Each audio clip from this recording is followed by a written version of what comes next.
Bonjour à tous, j'espère que vous m'entendez bien. Juste, on va lancer le live, donc comme d'habitude, avant de vraiment commencer à discuter, je vais juste vous demander pour ceux qui sont déjà arrivés, si vous pouvez mettre en commentaire que vous me voyez bien, que vous m'entendez bien. Comme ça, on va s'assurer que tout se passe bien, que vous avez bien l'image, que vous avez bien le son. Et puis ensuite, on commence dans quelques secondes. Donc, est-ce que vous pouvez, pour ceux qui sont présents, je vois qu'il y a déjà plus d'une vingtaine de personnes, simplement me dire en commentaire si vous m'entendez bien, si tout va bien. Et puis, on commence tout de suite.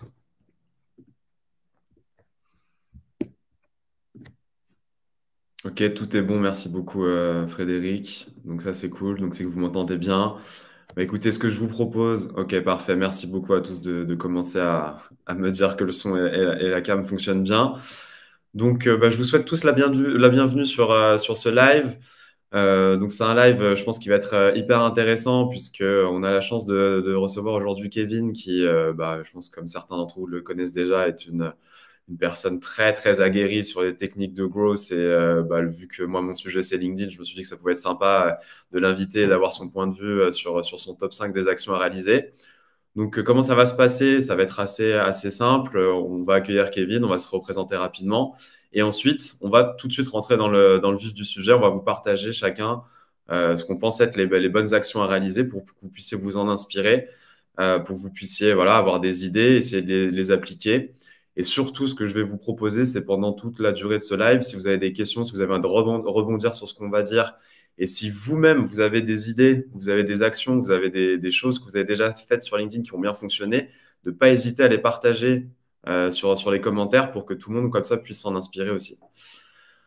Donc, ce que je vais faire, c'est que je vais simplement commencer par me représenter rapidement. Donc, pour ceux qui ne me connaîtraient pas forcément, moi, je suis le fondateur de Neodeal. Donc, Neodeal, c'est un logiciel et des conseils pour vous aider à générer des leads sur LinkedIn chaque semaine. Donc, si le sujet vous intéresse, je vous invite fortement à aller voir notre site neodeal.fr ou à me contacter directement sur LinkedIn. Voilà, moi, pour la petite histoire, j'étais business développeur avant de fonder Neodeal et c'était LinkedIn qui me ramenait le plus de leads. Et c'est là que j'ai eu l'idée de fonder ma propre société, de développer mon propre logiciel pour aider les entrepreneurs et les business développeurs à faire de LinkedIn en fait une source de business pour leur activité. Et puis, aujourd'hui, bah, on va accueillir Kevin Dufresne. Donc, je le fais passer en live. Salut Kevin, est-ce que Salut à tu m'entends tous. bien? Ouais, Salut. je t'entends bien. Ok, top. Bah écoute, moi je t'entends bien aussi. Donc Kevin, je te laisse rapidement expliquer peut-être un peu ton parcours et toi aussi ton expertise. Et puis après, je te propose qu'on révèle chacun un peu notre top 5 sur les actions à réaliser sur LinkedIn. Ouais, avec plaisir. Bonjour à tous. Merci de venir dans ce live. Moi, je fais un petit peu bizarre d'être, comme je te disais, de l'autre côté du live. En général, c'est moi qui les anime, mais c'est toujours cool d'être là. Pour me présenter rapidement, je suis Kevin Dufresne. Du coup, je suis formateur gros hacking en ligne. Je fais aussi du coaching depuis peu de temps. Moi, en fait, je ne vais pas vous embêter très longtemps avec la définition du gros hacking, mais concrètement, ce que j'aide à faire, c'est d'aider les entreprises à être moins dépendants d'un canal d'acquisition trop payant et d'optimiser leur acquisition organique, c'est-à-dire sans être dépendant de sales ou de personnes en salariat, si on veut, en instaurant une culture du test permanent et de l'optimisation. Voilà, donc ça passe par plein de techniques d'automatisation, de scrapping, d'enrichissement, de copywriting, de content hacking. Et ça, je fais ça du coup depuis 1 an et demi maintenant. Donc il y a pas mal de choses qui ont changé. Et j'ai bossé pendant près de 2 ans à The Family. Du coup, j'étais l'un des premiers à faire des formations grosses aussi à cette époque. Donc je suis très content d'être là. On va parler aussi d'un sujet LinkedIn. Et c'est ce que je disais quand on était dans le studio. Oui, parce qu'en fait, il y a deux étapes avant de rentrer en live. Il y a une première étape où on est Hmm. avec Lucas et l'étape où on est ensemble en live. Et en fait, c'est difficile de faire autant, enfin, de définir vraiment tu vois, c'est ce qu'on se disait, hein, cinq astuces, 5 tips. Donc, c'est vachement lié à mes intuitions un peu du moment, à ce qu'on perçoit, je pense aussi fondamentalement à travers nos expériences et ce qui a le plus de valeur, en tout cas pour moi. j'ai essayé vraiment de faire assez large, de me dire en fait si demain, soit j'ai commencé de l'outbound ou commencé de la prospection et j'ai abandonné parce que ça n'a pas marché, ou à l'inverse, j'ai déjà commencé, j'aimerais optimiser les résultats que j'ai. Donc on va essayer de voir ça rapidement, ça va être marrant de Yes. confronter nos idées. Ouais, justement, c'était un peu déjà la première partie que je t'ai proposée à Kevin. C'est que c'est vrai que un top 5 finalement, c'est quand même assez difficile. Il y a plein d'actions ou plein de choses qu'on aurait aimé citer, Kevin et moi, sur justement les bonnes pratiques ou les choses qu'on peut vous recommander. Et du coup, je pense qu'avant de rentrer sur notre top 5, ce sera intéressant peut-être de citer comme ça, tu vois, des choses que tu n'as pas forcément pu faire rentrer dans ton top 5, toi, Kevin, de ton côté, puis moi aussi du mien, mais qui sont quand même un peu soit des basiques, soit des fondamentaux, soit des choses, des bonnes pratiques qu'on vous recommande quand même de faire sur LinkedIn. Donc, je me permets, je commence une première chose assez évidente que je n'ai pas fait rentrer dans mon top 5, mais qui, à mon avis, est fondamentale, c'est la qualité de votre profil LinkedIn. Je veux dire, à partir du moment où vous voulez faire de LinkedIn une source de business, une source d'attractivité pour vous développer, votre profil LinkedIn, c'est votre image. Donc, une des actions qui n'est pas rentrée dans mon top 5, mais que je pense qui est quand même importante, c'est de prendre le temps de travailler votre profil LinkedIn pour l'optimiser. Voilà, donc moi, ça, c'est pas rentré dans mon top 5, mais je pense que c'est quand même une bonne action. Toi, Kevin, est-ce que tu as comme ça quelques idées ou actions que tu n'as pas forcément fait rentrer dans ton top, mais que tu recommanderais? Bah oui, clairement, le profil LinkedIn, c'est un énorme enjeu. Moi, je l'utilise surtout pour faire, pour ceux qui verront, hein, du lead magnet sur mon profil LinkedIn. Ça marche super bien. Finalement, la statistique qui importe, selon moi, c'est les visites en fait, que tu as sur ton profil à travers le contenu que tu crées. Donc, je suis totalement d'accord. Moi, deux trucs dont j'ai pas parlé. Le premier, c'est le ciblage. Je pense que c'est tellement évident et qu'on l'a vu dans tellement d'autres webinars que j'avais pas vraiment envie de redire effectivement qu'il faut bien cibler ses clients. Et le deuxième que j'ai pas cité, c'est le copywriting. Copywriting, ce sont des techniques qui vous permettent d'écrire pour vendre, en comprenant, en ayant suffisamment d'empathie pour pouvoir adresser le bon message à la personne et lui proposer vos services. Donc ça, c'est deux aspects que j'ai pas abordés dans mon top 5. Il y en a sûrement d'autres auxquels j'ai pas forcément pensé. Il y a les outillages, il y a plein de choses au final. Mais voilà, on va essayer Yes. de faire ça de manière très courte. Ouais, on Et reste en focus sur, voilà, comme tu le disais, sur toi aujourd'hui, parce que je pense que c'est aussi évolutif, comme tu l'as dit, que peut-être que si je t'avais posé la question il y a 6 mois, tu n'aurais pas forcément donné exactement le même top 5, et peut-être que si on refait ça dans 6 mois ou un an, on aura aussi d'autres idées ou d'autres choses à refaire rentrer. Donc voilà, c'était un peu une intro pour quand même vous dire que bah, on a penché sur le sujet, qu'il y avait forcément, fallait choisir 5 actions, donc on a dû faire des choix. Certaines choses ne sont pas forcément rentrées. Et voilà, on a préféré se concentrer sur ce qui nous paraît aujourd'hui le plus important et le plus efficace, surtout pour vous. Donc, bah, écoute, Kevin, je te propose de commencer tout de suite par révéler euh, j'ouvre le ton, bal. voilà, ton C'est top parti. 5. Donc, toi, en numéro 5, c'est du coup valider ton product market fit. Et puis, du coup, moi, de mon côté, j'ai noté adopter une approche ABM. Donc, je reviendrai sur cette approche ABM. Je te laisse juste illustrer ce que tu entends par cette idée et concrètement, peut-être aussi comment tu le fais. Comment tu vas valider ton market fit aujourd'hui. Quels sont tes conseils là-dessus? Ouais, totalement. Alors en fait, pour moi, et c'est un truc qui est très souvent négligé par les gens qui veulent se lancer dans la prospection. En fait, ils viennent de lancer leur produit, ils viennent de lancer leur V1, leur V2, leur V3, ils veulent faire tout de suite de la prospection et essayer d'aller chercher des clients. Bon, c'est pas un mauvais réflexe en soi de faire ça, sauf que quand on va attaquer des cibles qui ne nous connaissent pas, qui ont jamais entendu parler de nous, qui savent même pas finalement qu'ils ont peut-être un problème avec la solution qu'on essaie de résoudre, partir directement dans de la prospection comme ça à froid sans avoir une offre pour laquelle on est sûr en fait qu'elle est irrésistible, pour moi c'est un petit peu dangereux. En fait, depuis quelques temps, je remarque qu'il y a de plus en plus d'entreprises qui abandonnent l'aspect sales au profit de l'aspect offre-produit, tu vois. C'est-à-dire d'avoir un produit tellement bon finalement qui se vend tout seul. C'était l'objet d'ailleurs d'un de mes précédents posts LinkedIn. Et je pense qu'en fait, il n'y a pas vraiment de début pour commencer à faire de la prospection, mais je pense que là où vous aurez vraiment des résultats, c'est quand vous aurez votre offre, l'offre la plus irrésistible possible pour que la personne puisse vous répondre. fait, vous travaillez très souvent sur les messages, sur les ciblages, sur les choses comme ça. Et après tout ça, vous rendez compte que ça ne marche pas. Donc moi, je trouve que Ok. c'est un bon rappel quand même de se dire, OK, en fait, si ça ne marche pas, ce n'est pas un problème de cible, ce n'est pas un problème de message, c'est un problème d'offre, de valeur que vous essayez d'apporter sur le marché. Donc pour ça, pour régler un peu ce problème-là, il y a un peu deux solutions. La première, c'est d'essayer de travailler. Moi, il y a deux approches. C'est-à-dire qui vous êtes, c'est-à-dire vous arrivez à démarcher quelqu'un à froid. Forcément, la personne ne vous connaît pas. Donc, si vous êtes, par exemple, vous avez un titre de sales, CEO, marketeur, expert dans votre profil, ça va aussi jouer sur la psychologie de la personne. Si c'est un sales, il va un petit peu être en blocage en se disant il essaie de me vendre quelque chose. Donc, le personal branding que vous allez incarner, et c'est pour ça que tu disais, Lucas, au tout début de ce webinaire que tu l'as pas Mm. cité, mais le profil LinkedIn, l'optimisation du profil LinkedIn est fondamentale déjà pour aller aborder quelqu'un, mais aussi toute la valeur que tu peux apporter à quelqu'un avant de le démarcher, tu vois. On dit souvent qu'on doit faire soit de l'outbound, soit de l'inbound, mais en fait, l'inbound et l'outbound sont hyper C'est complémentaires. complémentaire. Voilà. On est d'accord. Et toi, tu vois, ces webinaires-là, tu es expert en outbound. Mais ça n'empêche que ce webinaire-là est une stratégie inbound. Et après, les gens qui sont dans le webinaire peuvent être intéressés par toi. Tu Exactement. peux leur envoyer un contenu, etc. Donc, ce personal branding-là, sur les réseaux sociaux, il est assez facile à prendre encore aujourd'hui, même s'il y a de plus en plus de créateurs qui commencent à arriver. Il y a quelques années, c'était la vibe. Je ne sais pas si tu l'as connu, mais en tout cas, moi, je l'ai connu. Ça fait plus de 3 ans et demi, 4 ans que je fais du contenu sur LinkedIn. C'était énorme vibe. Tu faisais du reach incroyable sur chaque publication que tu faisais. C'est encore possible aujourd'hui, mais réfléchissez bien à ça, essayez de travailler votre personal branding pour pouvoir avoir les meilleures chances pour que la personne vous connaisse déjà avant de la prospecter. Et enfin, la deuxième chose, Ouais, ouais, vas-y, vas-y. Non, vas-y, je vais rebondir, mais je te laisse terminer. la deuxième chose, c'est ce que je disais, c'est l'offre irrésistible.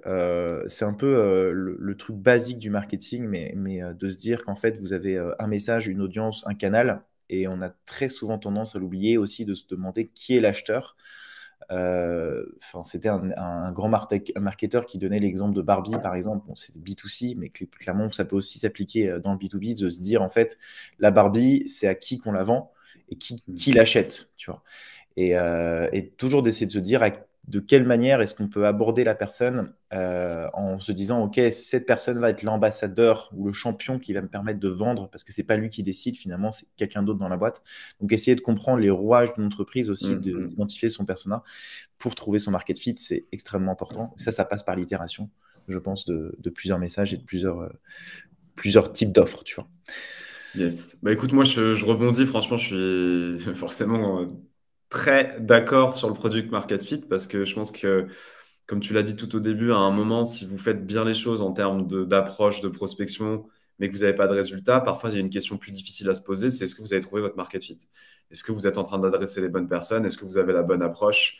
Franchement, je te rejoins, effectivement, ça va être quelque chose d'important. Après, peut-être juste pour terminer sur ton numéro 5, mais je pense que LinkedIn peut être aussi un bon moyen de vérifier, tu vois, et de valider ton market fit. Parce que forcément, parfois, quand on se lance notamment ou quand on lance une nouvelle offre, on n'est pas forcément certain encore de la cible à adresser ou tu vois, du message qui sera le meilleur pour faire mouche.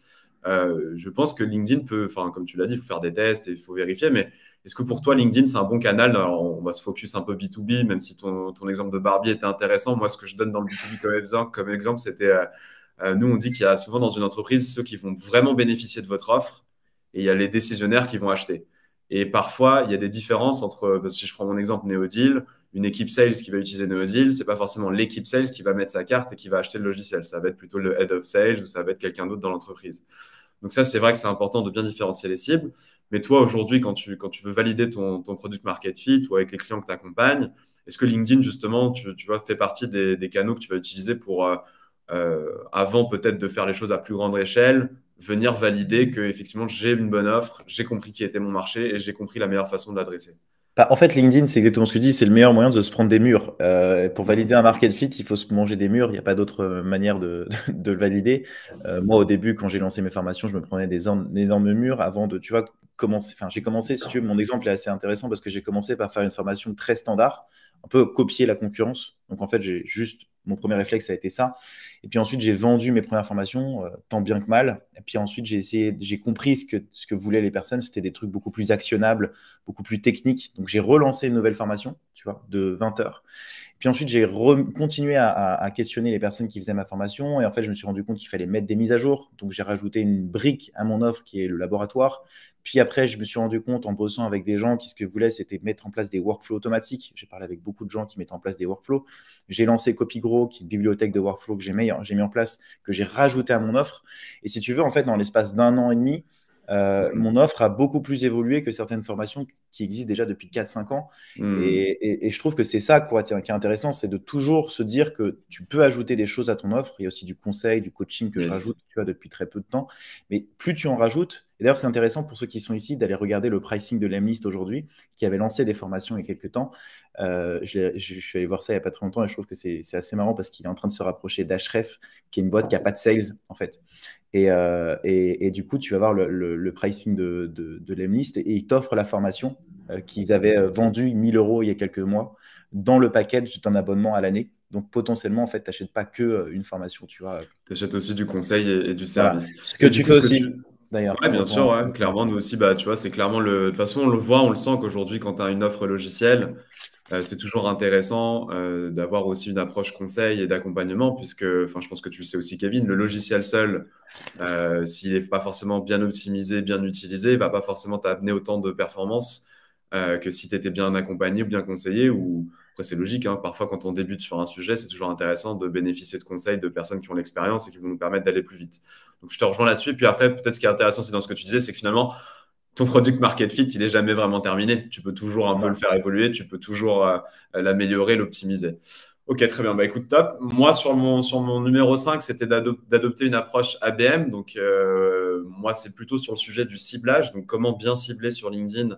Aujourd'hui, moi, ce que je recommande, c'est toujours dans plutôt bien sûr, de la prospection B2B, mais plutôt que d'avoir une approche buyer persona, c'est de commencer par d'abord lister les sociétés. Donc, vraiment, de prendre le temps au départ de se dire dans quelle société je souhaite rentrer, avec quelle société je souhaite travailler demain. Donc ça, LinkedIn permet de faire une recherche de comptes clés. Et ensuite, une fois qu'on a cette recherche de comptes clés, de pouvoir rechercher au sein de ces sociétés-là les bonnes personnes. Donc juste pour illustrer ce que ça donnerait, voilà, hein, sur Sales Navigator, moi, je me suis créé une liste de comptes. Donc là, c'est par exemple toutes les agences qu'on va justement contacter pour devenir partenaire, pour présenter Neodeal. Et parce que forcément, toutes les agences qui travaillent aujourd'hui dans le développement commercial, dans le gros, dans le marketing, social selling, il y a un intérêt pour nous d'échanger avec ces agences-là.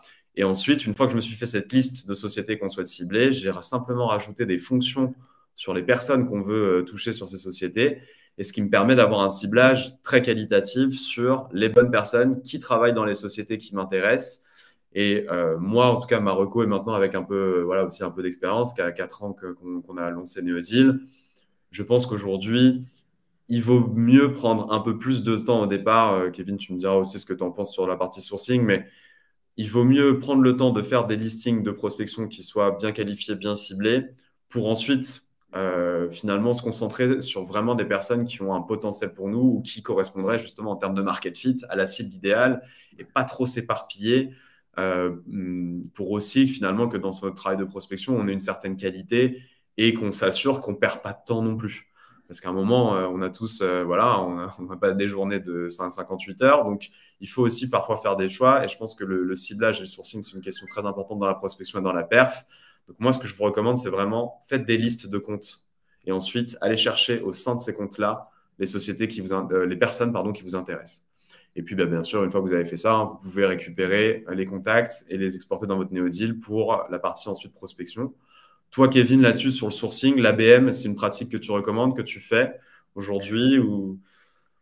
Ouais, ouais, bah, en fait, moi, pour moi, alors c'est hyper intéressant l'ABM pour ceux qui ne voient pas ce que c'est l'ABM, c'est une pyramide inversée de création de contenu. En gros, c'est qu'avant, on partait sur de la masse pour aller toucher des cibles. Maintenant, on part sur du plus petit volume pour aller chercher des gens plus intéressants pour nous, c'est-à-dire des plus gros volumes. Donc, en fait, on est censé classifier en partie nos audiences en plusieurs catégories, celles qui ont beaucoup de volume d'affaires, moyen, petit, conversion faible, haute, basse, élevée, pardon.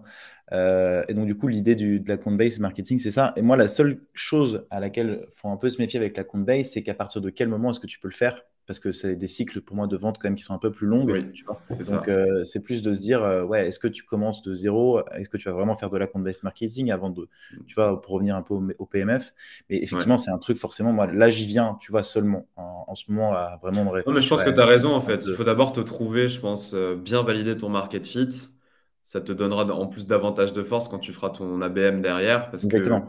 tu as des use cases à présenter à des entreprises qui vont ressembler à tes premiers clients. Tu as plein de choses qui vont te permettre aussi d'aller plus vite derrière. Mais ouais, je te rejoins là-dessus. Effectivement, peut-être que quand tu te lances, quand tu lances une nouvelle offre, il vaut mieux élargir un peu, peut-être au départ, pour pas louper des opportunités. Mais une fois que tu as identifié les niches ou les audiences qui matchent bien, passer sur de la BM, pour moi, ça prend peut-être un tout petit peu plus de temps au départ, mais en fait, après, Ouais. c'est beaucoup plus qualitatif dans On l'approche. est hyper complémentaires déjà, en tout cas pour l'instant, Ouais, sur le sur nos premier deux point, points. j'avoue qu'on l'a pas fait exprès, On mais a ça trouvé match la plutôt bien. passerelle. Et justement, bah, du coup, je te propose de passer à ton numéro 4. Ouais. Donc, toi, ton numéro 4, du coup, c'est d'utiliser des triggers. Voilà, je te laisserai juste après, pareil, expliciter. Moi, de mon côté, en numéro 4, c'est d'inviter et de relancer 3 fois vos cibles sur LinkedIn. Donc, ce qu'on appelle, nous, des campagnes de prospection. Voilà, je vais illustrer aussi après. Donc, Kevin, je te laisse nous en dire un peu plus sur ce que tu entends par trigger et peut-être nous donner des exemples aussi un peu pour pouvoir Ouais. illustrer. En fait, faut pas oublier une chose, c'est que sur LinkedIn, c'est un réseau social, donc il y a des interactions entre des posts, entre des profils, entre même des compagnies. Vous avez plein, plein, plein de déclencheurs qui se créent à travers ce réseau social et que vous pouvez exploiter. Donc moi, j'ai parlé de triggers externes dans un premier temps que je vais essayer de vous expliquer. Les triggers externes, c'est les interactions avec lesquelles vous n'êtes pas dépendant. Typiquement, les gens qui vont visiter vos profils, les gens qui vont suivre votre page entreprise, les gens qui vont même suivre les pages de vos concurrents, ou les gens qui vont commenter un post, les gens qui vont liker un post, toutes ces données-là, en fait, sont publiques. Il y a juste les polls, et c'est la raison pour laquelle aujourd'hui je les utilise beaucoup, les sondages pour lequel les concurrents ne peuvent pas y accéder. Donc c'est pour ça que moi je les utilise beaucoup. C'est pas que parce que j'ai envie de faire de la visibilité, ça en fait aussi partie, mais c'est parce qu'en fait les concurrents ne peuvent pas accéder aux personnes qui ont voté et du coup moi ça me permet de les utiliser comme ligne magnète.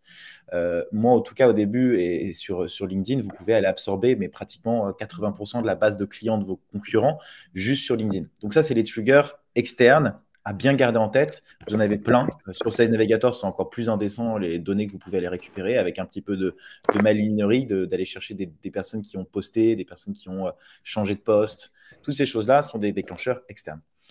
La deuxième chose que moi je fais souvent, c'est aussi de déclencher vos propres triggers internes. C'est-à-dire que, comme pour illustrer même par exemple les sondages que je fais sur LinkedIn, vous avez très probablement des personnes qui sont dans votre liste d'audience et qui sont sur des déclencheurs. Moi, typiquement, j'ai un persona qui sont les entrepreneurs qui vont monter une boîte dans les 6 prochains mois.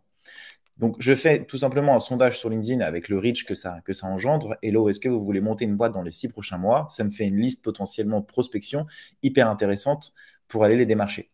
Là, par exemple, j'ai fait un post sur quel est le format que vous aimez le plus pour pouvoir apprendre des choses. Donc, je lance un nouveau format qui s'appelle une vidéo par jour, un business hack par jour, à travers les vidéos TikTok que je fais. Et j'ai mis en place une automatisation assez fat sur ça, qu'on pourra en rediscuter un autre moment. Mais en tout cas, tous les jours, vous allez recevoir du coup un business hack dans votre boîte mail. Et du coup, si les personnes ont répondu qu'ils aimaient bien apprendre entre 30 secondes et 1 minute, bah, je vais aller les chercher et leur proposer du coup de s'inscrire à ce business hack ou alors de s'abonner pratiquement à ma chaîne YouTube où il y a des vidéos qui sont un peu plus longues et donc du coup de 5 à 15 minutes. C'est des déclencheurs qui peuvent être bêtes comme ça et auxquels peut-être vous n'avez pas pensé, mais en tout cas, vous pouvez vraiment vous amuser avec ça en essayant de stimuler en fait un déclencheur par vous-même en utilisant vos propres identifications de persona. Est-ce que vous avez l'intention de recruter dans les 6 prochains mois? Enfin voilà, toutes ces choses-là et ça vous permet Et, de déclencher des actions de site. et juste pour aller dans ton sens, je pense que ce qui est assez intéressant c'est avec les triggers, c'est que pour moi, il y a 2 aspects, on va dire, dans la prospection. Tu as un aspect vraiment direct, froid, c'est-à-dire que bah, la personne correspond à ta cible, elle ne te connaît pas et tu engages la conversation. L'avantage du trigger aussi, c'est de pouvoir rebondir sur certaines situations, sur certains événements qui se sont passés. Et du coup, nous, on le voit dans les campagnes aussi qu'on va réaliser avec des triggers, les performances des campagnes de prospection avec trigger. Après, tu me diras, toi, Kevin, comment tu vois les choses de ton côté, mais en général, ça va être au minimum à peu près le double des performances par rapport à de la prospection à froid, froid. Je veux dire, la personne, il n'y a pas d'événement en particulier et je te fais un truc genre bonjour Kevin, j'ai vu que tu étais tu vois, dans le monde du gros. Est-ce que tu as 2 minutes pour qu'on puisse discuter de ma solution? quand j'ai pas de trigger comme ça va être quand même un peu plus difficile de générer du lead. Ça reste toujours possible, on va en reparler, mais c'est vrai que les triggers, en tout cas nous, de ce qu'on a remarqué, c'est x2, voire sur certaines campagnes, Ah en fait, oui. des x3 en termes de performance par rapport à de l'approche un peu plus peut-être classique. Toi aussi, c'est ce que tu remarques en termes de Ah mais performance. totalement, ça c'est incroyable et moi j'ai même poussé le truc encore plus loin. C'est-à-dire que là, pour enchaîner sur le Sales Intelligence, c'est que les gens qui téléchargent des brochures sur mon profil, sur mon site internet, je vais depuis leur email retrouver leur profil LinkedIn pour ensuite aller les prospecter, tu vois. Donc en fait, pour leur dire, hello, tu as téléchargé la brochure, je suis en ligne, et si tu as des questions, n'hésite pas et je suis là pour t'accompagner. En fait, le déclenchement, tu vois, LinkedIn, c'est un réseau social, donc tu peux vraiment t'amuser à faire énormément de choses. Et la Sales Intelligence, il y a des outils qui existent aujourd'hui, hein, qui sont de plus en plus impressionnants d'ailleurs, qui permettent de savoir à quel événement tu as participé, où est-ce que tu vas intervenir. Enfin, vraiment, c'est une espèce de truc hyper. Voilà, là, je vois Frédéric qui a commenté d'ailleurs, j'ai changé de poste récemment. Tu as un outil qui s'appelle Datagma. Il y a aussi Drop Contact qui le fait, mais pas encore dans l'API, mais en tout cas, ça vous permet d'identifier les changements de poste dans une entreprise. Donc, si vous avez des comptes clés de personnes qui travaillent dans des boîtes avec des postes clés et qui changent de boîte, c'était le hack que faisait Spendesk, par exemple, c'était d'analyser tous les mois. Bon, eux, ils avaient pris des virtual assistants pour le faire, mais c'était d'analyser tous les mois les changements de poste des personnes pour ensuite aller les prospecter et leur dire, bah voilà, tu as changé de poste, ça s'est bien passé Exact. dans notre ancienne boîte avec nous. Est-ce que tu veux qu'on travaille ensemble avec ta nouvelle boîte dans laquelle tu viens d'arriver? Et tiens, on te donne 20 euros pour te remercier d'avoir fait confiance en notre produit, quoi. Ok, Voilà, trigger, trop bien. c'est Trop bien. hyper. Donc, pensez trigger. Après, voilà, soyez créatifs et ensuite, trouvez les moyens de les actionner, de les mettre en place. Je ne vais pas spoiler mon top, mais c'est possible qu'on revienne un peu sur les triggers. Moi, en numéro 4, en tout cas, j'ai mis inviter et relancer 3 fois vos cibles sur LinkedIn. Alors, pareil, pour illustrer, je pense que c'est quand même très important dans les actions de prospection sur LinkedIn. À un moment, quand on prospecte, il y a quand même un aspect qui est de la prospection un peu dans le dur. Alors, il faut la faire de façon qualitative. Donc, si vous avez une bonne approche de ciblage, moi ensuite, ce que je recommande, c'est d'envoyer une invitation et de relancer jusqu'à 3 fois et d'étaler un peu les relances, de changer les approches. C'est-à-dire que moi, sur le message d'invitation, je l'accompagne d'un message. Je sais qu'il y a dans le monde du gros, c'est on va dire des stratégies de prospection LinkedIn, on n'est pas tous d'accord sur le fait de est-ce qu'il faut mettre un message dans l'intro ou pas. Personnellement, je pense que c'est intéressant parce qu'au moins, je ne fais pas perdre trop de temps à la personne en face et moi non plus, je ne perds pas trop de temps. C'est-à-dire que je suis assez clair tout en restant assez ouvert, assez soft, mais qui je suis, ce que je peux apporter comme valeur. Si ça intéresse la personne, tant mieux. Si ça ne l'intéresse pas, autant que je le sache dès le départ pour pas que je lui fasse perdre son temps ni le mien. Et puis ensuite, on va relancer. Et là, c'est pour revenir un peu quand même sur les techniques de copywriting, même si toi, c'est quelque chose que tu n'as pas forcément mis dans ton top. Mais en fait, pour moi, la qualité des campagnes de prospection et les performances, il y a 3 sujets. Il y a la qualité du profil, la qualité du ciblage, on en a parlé, et il y a la qualité du copywriting, forcément. Donc, la qualité des messages que vous allez écrire va être très importante. Et je pense que aussi, quelque chose que tu disais un peu en intro, c'était même si on fait de l'outbound, donc l'outbound, ça va dire de la technique de prospection, c'est que je vais chercher les personnes, je vais les contacter moi-même. Vous pouvez intégrer de l'inbound dans votre outbound aujourd'hui. C'est-à-dire que, par exemple, le live qu'on est en train de faire avec Kevin, demain, je pourrais en tirer une capsule et dans mes campagnes de prospection sur LinkedIn, quand je contacte un sales, je lui dire, bah voilà, on a fait un live où Kevin et moi-même, on partage nos top 5 des actions sur LinkedIn et avec un lien pour que la personne puisse le consulter. Donc, de ne pas hésiter en fait à intégrer aujourd'hui du contenu. Alors, moi, je recommande, si c'est possible, hein, même de la vidéo. Enfin, je pense que Kevin aussi, tu es dans des stratégies vidéo, on en a déjà parlé aussi un peu tous les deux. La vidéo, c'est quand même quelque chose d'hyper puissant. Et surtout, ça va permettre, parce qu'à un moment, quand vous faites de la prospection à froid, que la personne ne vous connaît pas, mettez-vous à sa place. Potentiellement, la personne ne vous connaît pas, ne connaît pas votre société. Vous allez devoir prouver, vous allez devoir démontrer votre expertise, montrer qui vous êtes, ce que vous faites. Et je pense que avoir des bons contenus, avoir de l'inbound dans votre approche outbound, c'est ce qui maximise les performances. Après, pourquoi relancer 3 fois? Et j'ai indiqué un peu nos stratégies sur chacune des relances qui va un peu varier. C'est que pour moi, en gros, sur LinkedIn, si après 3 relances, la personne n'a pas répondu et étaler les relances dans le temps, le but, c'est pas de spammer, c'est d'avoir une approche quali. C'est qu'après, il y a d'autres stratégies. On verra qu'il y a d'autres moyens de relancer les personnes. On a parlé des triggers, il y a d'autres choses. Mais pour moi, ça sert à rien de faire des boucles infinies d'envoi de messages à des personnes. Si après 3 messages, nous, on a remarqué statistiquement, soit les personnes répondent sur les 3 premiers messages, soit après, c'est epsilon sur la suite si on continue comme ça un peu plus longtemps. Donc voilà, toi, Kevin, je ne sais pas en termes de longueur de campagne, quand tu fais de la prospection un peu plus classique, peut-être toi, quels sont tes recos comme ça rapidement et tes partages d'expérience sur ce sujet? Moi, j'aime beaucoup ton approche parce qu'elle est obvious, simple, on perd pas de temps et on y va. Et puis, si la personne, voilà, t'oublie ou n'a pas eu le temps de te répondre, forcément, là, avec 3 messages, il a l'opportunité de te répondre. Moi, je n'ai pas vraiment, pour le coup, de reco, mais en revanche, je te rejoins à 100% sur le côté marketing et sales. Et c'est là où, d'ailleurs, le marketing a un énorme coup à jouer, et ça a changé hein, depuis quelques années, mais en fait, les marketeurs qui nous écoutent aujourd'hui, vous devez absolument vous mettre au service du sales pour rendre, Mm. encore une fois, cette offre irrésistible. Donc, typiquement, là, le webinaire qu'on fait, vous devez le monter, vous devez le brander, vous devez en faire des contenus qui peuvent intéresser votre cible et le mettre à disposition sur toutes vos sales, parce que vos sales se retrouvent souvent totalement abandonnés. Ils n'ont pas d'armes, en fait. Donc, vous leur donnez Exactement. les outils pour pouvoir vendre et pour pouvoir attaquer les clients de la meilleure manière possible. Moi, je pense que le meilleur truc, limite, c'est que tu fais un playbook avec toutes les ressources possibles et inimaginables, avec tous les cas d'études, tous les personnages. Je sais pas, ça s'est jamais fait, jamais vu ça dans les boîtes, mais en tout cas, Mm. espèce de bibliothèque, tu vois, où tiens, j'ai ce personnage, Ouais, de cette contenu à réponse, tiens, disposition des sales. voilà, exactement. Et tout est coupé, tout est monté, tu as juste à envoyer. Et ça, pour un sales, mais je pense, et dites-le nous en commentaire, mais ça serait quand même assez ouf de pouvoir, Ah, mais c'est de l'or. Tu ouais, as, un sales et tu as à disposition les meilleurs contenus de ta société pour que tu puisses au bon moment activer le bon contenu, l'envoyer à la bonne personne. Et moi, je te rejoins aussi, c'est qu'à un moment, pour créer une interaction, euh, quand on ne connaît pas quelqu'un, il faut prouver, il faut apporter de la valeur. Donc, je suis tout à fait d'accord avec ce que tu dis, c'est le marketing aujourd'hui au service des sales et que c'est vraiment l'alliance marketing et sales. Aujourd'hui, on le voit, on va dire les sociétés qui ont les meilleures approches, qu'on va souvent citer en exemple, qu'on va dire que waouh, on n'a même pas l'impression de se faire prospecter, entre guillemets, mais c'est parce qu'en fait, l'approche est beaucoup plus soft et beaucoup plus inbound, même si c'est de l'outbound. En fait, on va commencer avec des contenus, avec de la vidéo ou avec des livres blancs, avec des ressources qui vont avoir un impact et qui vont intéresser la cible et qui sont, c'est vrai, quand même plutôt des sujets marketing. C'est-à-dire que même s'il y a des sales qui commencent à le faire de plus en plus et qui se mettent aussi à la création de contenu, moi, je pense que très clairement, c'est quand même un sujet marketing. Voilà, alors pour la totalement. question sur les outils pour réaliser des campagnes, ben moi je vous invite à découvrir Neodil si ça vous intéresse de réaliser des campagnes de prospection, justement sur ce modèle-là. Et est-ce que tu connais, il y a Notion pour la partie bibliothèque de contenu. Alors c'est vrai que Notion, bon, je pense que vous le savez, a pris beaucoup de puissance là, sur ces derniers mois, dernières années. Est-ce que toi, tu as des exemples de bibliothèques de contenu ou Enfin, moi, juste pour partager mon exemple, très simplement, en interne, nous, on a un Google Drive où j'ai positionné tous les contenus pour que mes équipes puissent choisir au bon moment le bon contenu et l'utiliser. Mais peut-être toi, Kevin, si tu as un outil ou une bibliothèque que tu recommanderais pour ça.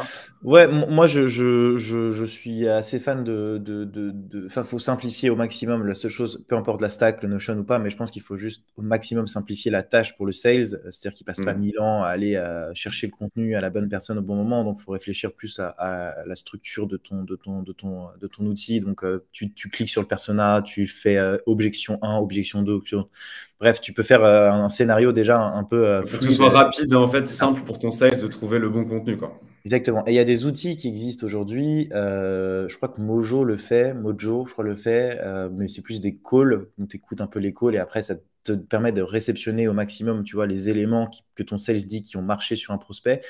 Et après, tu as des trucs qui sont directement intégrés à des CRM. On appelle ça des playbooks. Donc, en gros, tu peux Mm. définir le type de persona et en fait ressortir toute la liste automatiquement de toutes les ressources que tu peux avoir.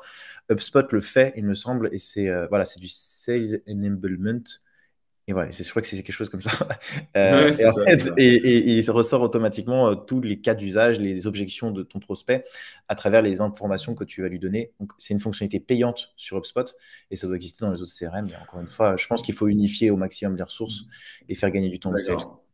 Exact. Alors voilà, pour finir sur cette partie-là, avant de passer à notre prochain conseil, juste en termes de perf, moi, pour vous donner un peu des campagnes de prospection comme ça à froid quand elles sont bien faites, c'est-à-dire bien ciblées avec un bon profil et puis avec des bons contenus ou des messages qui vont justement avoir du sens et bien toucher la cible.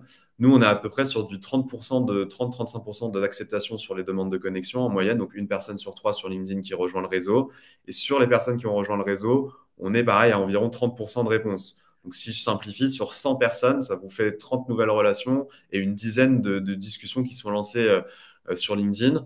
Toi, Kevin, en termes d'expérience, je ne sais pas si tu as un peu des ratios ou des perfs sur ce type de campagne de prospection LinkedIn. Si tu as voilà, je sais pas, des idées là-dessus pour donner des moyennes ou comme ça, demain, si vous le lancez vous-même, vous pouvez vous comparer peut-être. Bah, moi, j'ai je t'avoue, j'utilise des techniques un peu sneaky que je peux pas trop dévoiler en live, malheureusement. Ouais, Enfin, non, mais t'es pas de obligé de tout partir dévoiler aujourd'hui, hein, t'inquiète ouais. pas, déjà on va dévoiler Donc, assez. non, moi, j'avoisine des très très bons taux d'acceptation. Mais toi, ce qui est intéressant, en fait, c'est que la personne, tu la prospectes et en fait, tu sais pourquoi tu la prospectes. Tu vois, genre, t'acceptes ou t'acceptes pas. Et en fait, quand la personne t'accepte, bah, t'as pratiquement 60%, 70% qui a un petit intérêt quand même pour ce que C'est tu ça, proposes. exact. Ouais. Donc, en fait, tu perds pas de temps, quoi. C'est straight to the point, tu fais pas perdre du temps aux gens, etc. Donc, c'est une approche très bien et je pense qu'il faut avoir encore une fois un très bon market fit pour faire ça. Et je Mm. pense que tu l'as avec NeoDeal, tu vois, faire de la prospection LinkedIn, voilà, tout le monde a envie d'en faire aujourd'hui, c'est vachement fame, etc. En revanche, pour un produit un peu plus complexe, je pense que tu as une phase quand même d'évangélisation, peut-être top Ouais. funnel, middle funnel, bottom funnel, essayer toujours d'avoir ça en tête. Et j'avais fait un live d'ailleurs avec les landing pages, mais ça représente aussi plein de. Enfin, c'est très bien aussi dans la prospection. En fait, vous avez plusieurs phases pour un prospect, pour qu'il comprenne la valeur de votre produit. Vous regarderez live, mais en gros, vous avez, c'est-à-dire que quelqu'un qui connaît pas du tout votre solution pro solving, quelqu'un qui l'assimile, votre solution pro solving, quelqu'un qui la comprend, quelqu'un qui en a besoin, quelqu'un qui fait le benchmark ensuite, quelqu'un qui vous choisit et quelqu'un qui paye. En gros, voilà, c'est en gros des petites phases comme ça. Donc, essayez de vous dire à quel moment votre prospect vous connaît. Est-ce qu'il est en première relation, en deuxième relation? Et du coup, ça va un petit peu vous aider à essayer de savoir quel type de contenu, parce que pour revenir un peu à la base de connaissances que vous devez créer pour les marketeurs, Mm. va impacter ce prospect-là à ce moment-là. Donc voilà. Ok, bah Que j'ai à écoute, dire. top. Bah, merci pour ton partage aussi d'expérience. Et on va passer du coup au numéro 3. Donc toi, ça va être de personnaliser l'approche. Moi, j'ai mis de classer vos leads. Donc je reviendrai aussi sur cette notion. Kevin, je te laisse expliciter un peu ce que tu entends par personnaliser votre approche. Mais bon, je pense que ça fait écho déjà à pas mal de choses que tu as Ouais. évoquées, que tu as partagées. Donc voilà, comment toi aujourd'hui sur LinkedIn tu vas personnaliser? Donc tu nous as parlé des triggers, je pense qu'il y a une des façons de personnaliser l'approche. Quels sont peut-être les autres moyens que tu utilises pour personnaliser ton approche? Les autres moyens enfin, ça dépend. Enfin, la plupart du temps, quand tu dis personnaliser ton approche, c'est un terme qui est hyper vague, que moi j'ai mis des années à comprendre quand je regardais les webinars et, et tu vois, tous les trucs comme ça. Il fallait rajouter des variables, il fallait faire plein de trucs. Et en fait, je pense que il faut réussir à jouer avec votre prospect en essayant de faire des trucs un peu originaux. Moi, j'avais fait par exemple une vidéo personnalisée où j'avais fait incruster un screenshot, donc une centaine d'images personnalisées derrière mon écran. Ça avait super bien marché. Et en fait, j'avais envoyé ça à des prospects en leur disant: Hello, je suis sur ton profil LinkedIn. Et en fait, il croyait vraiment que j'étais sur son profil LinkedIn. Et puis ensuite, j'allais visiter son site. Donc, j'incrustais automatiquement aussi son image derrière. Et je pense que ces approches-là, même j'avais joué pas mal aussi avec les mèmes, par exemple, où j'avais utilisé Hmm. une API qui remplaçait automatiquement des variables en disant, bah voilà, company name a besoin de grosses. Et il y avait le truc, tu sais, change my mind. Je sais pas si tu te rappelles le même change my mind, où c'est un mec qui est assis comme ça et il demande des Hmm. signatures, change my mind. Et c'est en fait, et en fait, du coup, ça déclenche une interaction assez facilement. Donc, en fait, je pense que Donc tu es quand aussi je sur de dis l'émotionnel là, par rapport à c'est ce que tu ça. dis. En fait, quand Hmm. je voulais dire personnaliser votre approche, ce que j'entends par là, c'est plus de vous amuser quand vous faites une campagne de prospection. Moi, ce que je dis souvent, c'est que si cette campagne me fait pas marrer, je l'envoie pas. Et même si j'ai bossé des heures dessus, si ça me fait pas marrer, je la sens pas, je l'envoie pas. La plupart du temps, Hmm. quand vous envoyez une campagne et que vous y sentez à moitié, ça marchera Ouais, jamais. c'est pas bon Et il signe. faut vraiment s'amuser en faisant sa campagne. Par exemple, à un moment, on avait fait un truc avec le lapin sur LinkedIn. On avait fait un Easter egg. Et d'ailleurs, il existe toujours. C'est Sales Rabbit, je crois. En gros, c'était un petit lapin. Dès qu'il sortait sa tête, vous aviez une promotion sur les formations qu'on faisait. Donc, en fait, on cachait son petit tête comme ça dans le profil Pictures. Et en fait, dès qu'il sortait sa tête, bah, tu pouvais envoyer un message au lapin et lui dire bah voilà, tiens, j'ai à 15% sur la formation. Maintenant que tu as découvert le lapin, tu avais juste à nous envoyer un screenshot. Et c'est ce truc un peu marrant où tu dis, bah tiens, suis ce lapin. Parce que même si t'es pas, et même si c'est trop cher maintenant, le lapin peut te donner 15% dans pas longtemps, tu vois. Et en Hmm. fait, cette approche-là, elle a fait exploser de rire plein de gens, tu vois. Et ça te donne du coup une crédibilité aussi pour ensuite aller embrayer sur de la proposition de valeur et des Donc toi, choses. tu vas quand même à chaque fois chercher des choses qui vont être assez originales et différenciantes. En fait, c'est ça ton. Peut-être si je résume, bon après, ça va pas être que ça tes stratégies, mais sur déjà pas mal de choses que tu as évoquées, c'est finalement, toi, ce que tu cherches, c'est de trouver de l'originalité et de la différence qui va faire en sorte que ça va créer un peu d'émotion sur la personne que tu vas contacter et créer un premier lien comme ça parce que c'est quelque chose que la personne n'aura peut-être pas forcément déjà vu quelque part ailleurs. Enfin, tu vois ce que je veux dire, c'est ça que tu vas chercher avant tout, finalement, une fois que tu as défini un peu ta cible, etc. C'est comment je peux capter son attention, comment je peux réussir à ce Enfin, qu'elle s'arrête sur moi quelques secondes et que ça aille voilà, puis plus loin surtout que quelque qu'elle chose. passe, que elle et moi, on ait passé un bon moment à le faire aussi, tu vois. Si tu Ouais, reçois un message qui t'a fait marrer, en fait, potentiellement, après, je vais te marquer et tu vas recommander à quelqu'un, tiens, regarde ce message, ça m'a fait marrer. Ou moi, très souvent, les liens que je partageais, j'ai regardé les statistiques, c'était partagé dans les Slack, c'était partagé sur WhatsApp. Donc en fait, je me dis, mais où est-ce que les gens ont partagé ça? Et en fait, du coup, ils ont juste partagé mon email ou ouais, bien sûr. mon lien, tu vois. Donc en fait, indirectement, ça te fait une flywheel hyper intéressante parce que tu as des recommandations et des sollicitations. Donc ça attire des gens sur ton profil. Et ensuite, bien sûr, si tu as bien identifié les triggers que je disais, si les gens ont visité ton profil et qui sont dans la même entreprise que tu as démarché et qui ne sont pas la personne que tu as démarché, tu peux aller leur dire, leur envoyer un petit message, tu vois. En gros, c'est Ok. vraiment, tu vois, systémiser un peu tes approches et d'essayer de trouver le moyen qui peut te différencier des autres. Je pense qu'aujourd'hui, en fait, avec Neodeal et des outils d'automatisation, ça a un peu remplacé notre métier de grosse à l'époque, de se dire, OK, en fait, nous, on fait de la prospection depuis 10 ans, hein. Enfin, LinkedIn, on pouvait l'automatiser il y a 10 ans déjà. Hmm. Là, ça a vraiment pris un engouement depuis quelques temps, mais aujourd'hui, c'est pour moi, en tout cas, c'est mon avis, hein, ça dépend encore une fois de plein de choses, mais c'est plus forcément suffisant. Surtout quand tu vends de la formation grosse comme moi, il faut forcément que je fasse. En fait, la chose que je pense, moi, en tout cas dans mon business, c'est que le aha moment, le moment où tu dis, ah putain, j'ai besoin de ça, tu sais, on le dit souvent en marketing. Moi, mon activation part à partir du moment où la personne est éblouie par les choses que je montre. Et Hmm, elle bien est sûr. éblouie pour plusieurs manières. La première manière, c'est, bah, tu vois, tu télécharges ma brochure, tu as t'as un message sur LinkedIn, effet waouh. Je fais une vidéo personnalisée en fond, tu as un effet waouh.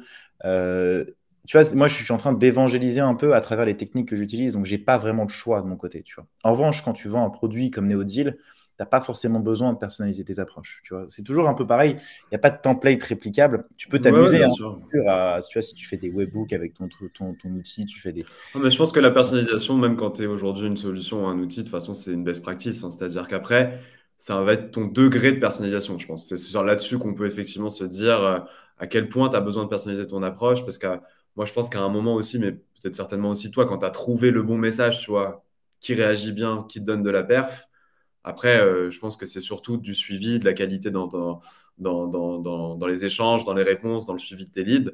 Et du coup, bah, si tu veux bien, Kevin, juste j'enchaîne parce que le temps passe vite. Vas-y, On est déjà ouais, à 40 minutes de live. on Il parle nous reste trop. encore pas mal de bons conseils à partager.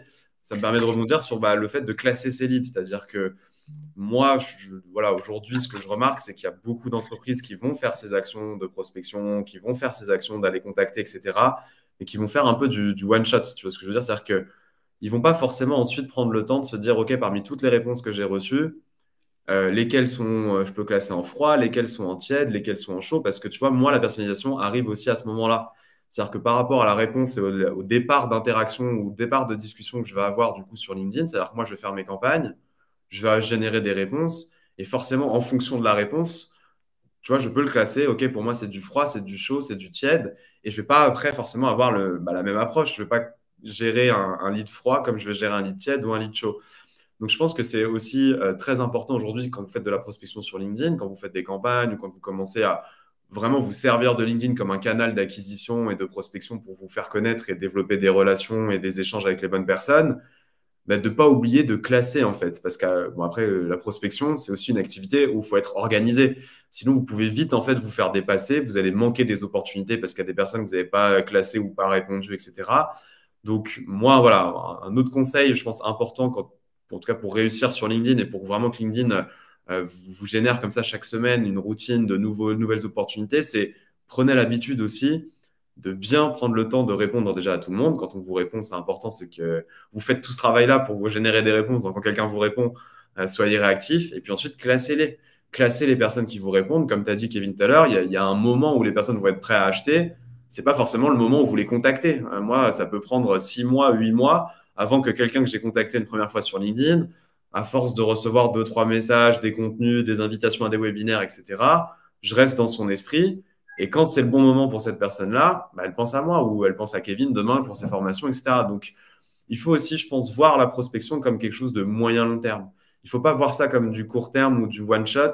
C'est-à-dire qu'on est tous pareils, enfin vous aussi, vous avez tous plein de choses à faire. Ce n'est pas forcément les meilleurs moments à chaque fois quand on se fait contacter, mais ça ne veut pas dire pour autant qu'on n'est pas intéressé ou que jamais on sera intéressé par tel ou tel sujet ou tel service ou tel logiciel. Mais ce qui va faire la différence pour moi, c'est l'organisation, c'est le classement des leads et c'est le suivi. Et donc, c'est pour ça que voilà, nous, on accorde une grosse importance là-dessus. Et pareil, bah, après une campagne de prospection, hein, vous pouvez classer vos leads. En tout cas, vous pouvez le faire avec Neodeal. Et je pense que c'est aussi une valeur ajoutée assez forte aujourd'hui dans le monde des logiciels qui font de la prospection sur LinkedIn. C'est que tu as cette vision quand même très gestion aussi et lead management. C'est-à-dire qu'une fois que j'ai généré mes leads, je les classe et je les suis dans le temps pour pouvoir maximiser les performances.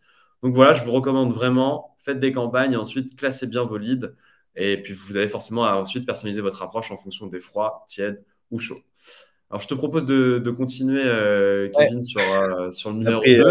on a pris un peu de Numéro retard. 2, ouais, parce que là on en est à 45 minutes, donc on va Ouais, essayer quand même c'est là pas grave. de clôturer en 15 minutes, Mais on mais je pourrait pense qu'on parler va de ces pas. sujets pendant 1000 Voilà, heures. c'est sûr que Voilà, si tous on les deux pourrait on commence à se poser sur ces sujets, ça peut effectivement durer la journée. ouais. Donc, toi, en numéro 2, c'est semi-automatiser vos actions. Donc, j'aime bien l'expression semi-automatiser, ça fait beaucoup écho à ce que nous aussi on pense et on croit chez Neodeal. Et juste, moi, ce sera réchauffer vos leads froids. Donc, je reviendrai sur cette notion de comment réchauffer ces leads froids sur LinkedIn.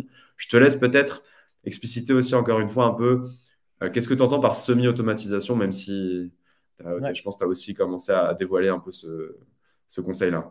Ouais, bah en fait, c'est un peu lié aussi à ce que tu faisais, sur ce que tu disais sur classer vos leads. C'est que avec vos prospections, vous allez avoir des interactions, vous allez avoir des déclencheurs aussi à trouver sur vos prospections. Donc, soit vous faites vraiment une stratégie multicanal, email, etc., en fonction des ouvertures, des clics, de ce que vous faites. Enfin, ça, vous pouvez aussi le traquer avec des outils sur LinkedIn, mais en fonction des interactions avec la personne, vous allez pouvoir informer et du coup mettre en place une sales ops, vos sales, d'interagir avec cette personne. L'idée, c'est de mettre en place, en fait, de faire arriver votre sales le matin et d'avoir une liste d'actions à faire pour optimiser son travail et que ce soit des robots qui décident à sa place des actions qu'il doit faire pour relancer tel ou tel client de la meilleure manière possible.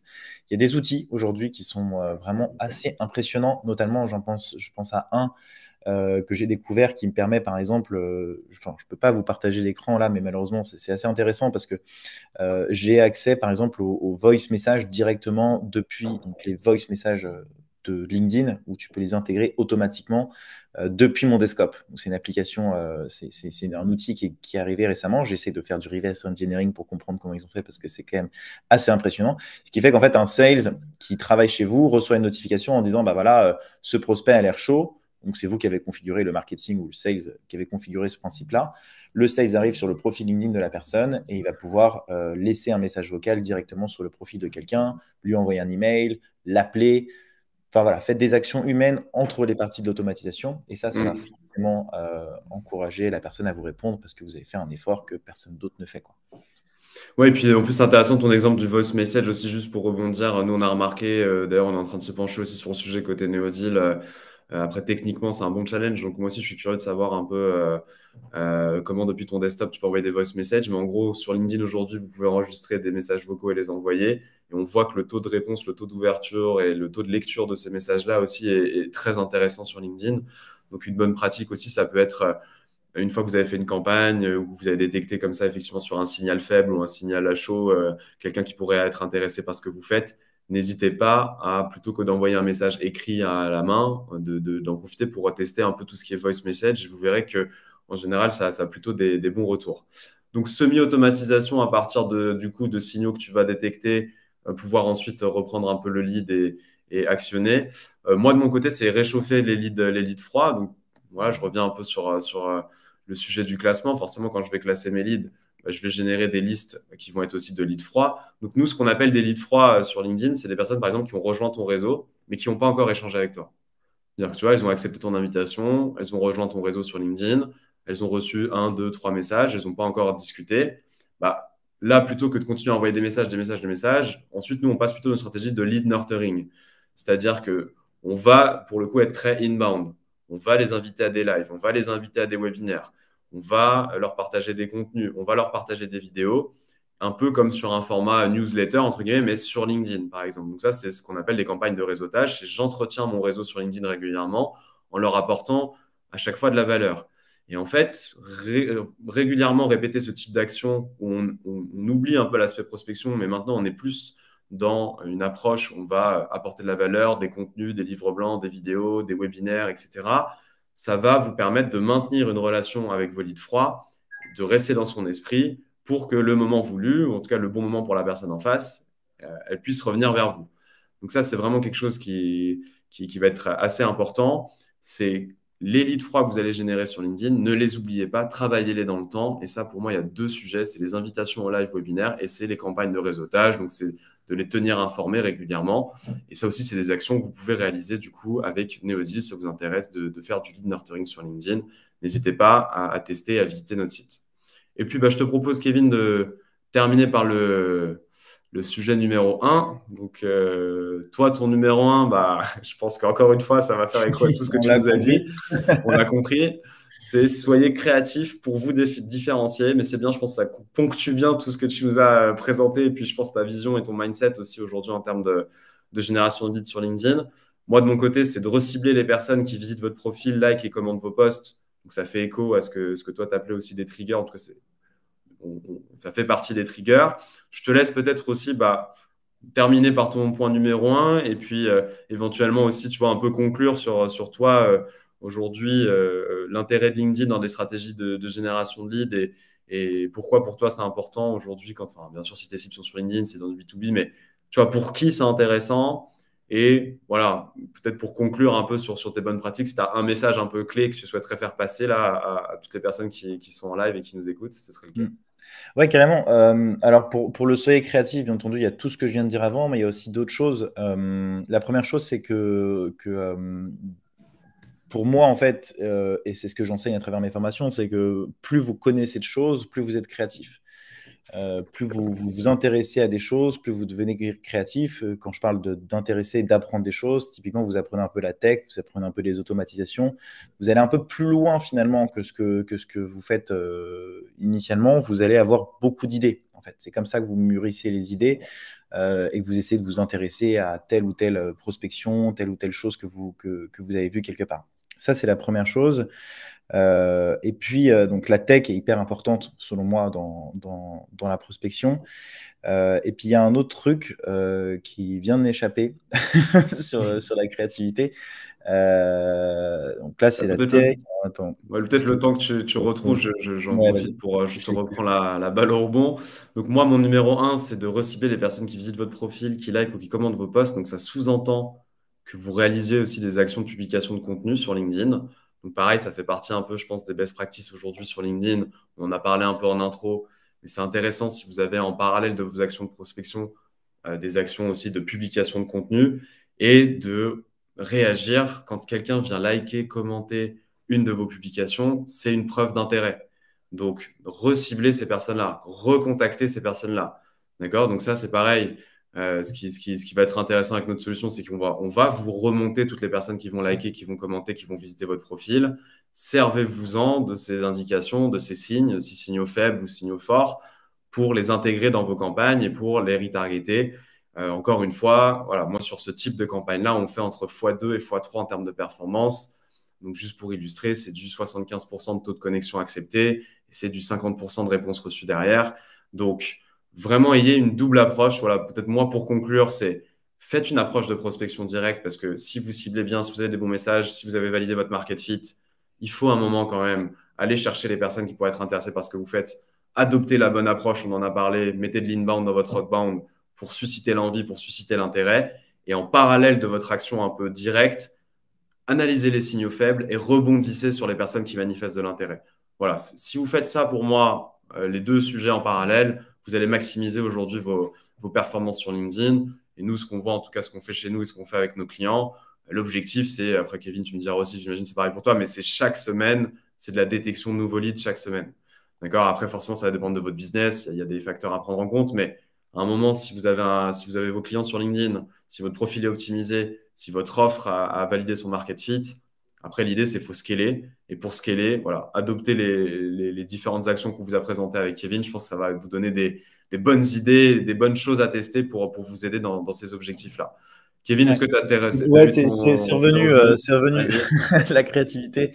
Non, non, mais c'était surtout aussi pour vous dire que oui, là, je vous dis d'aller un peu regarder ce qui se fait, copier les choses, mais c'est ce que j'ai dit un mot tout à l'heure, le aha moment, c'est vraiment d'essayer de comprendre qu'est-ce qui va faire convertir votre client, de passer de prospect à client plus tard.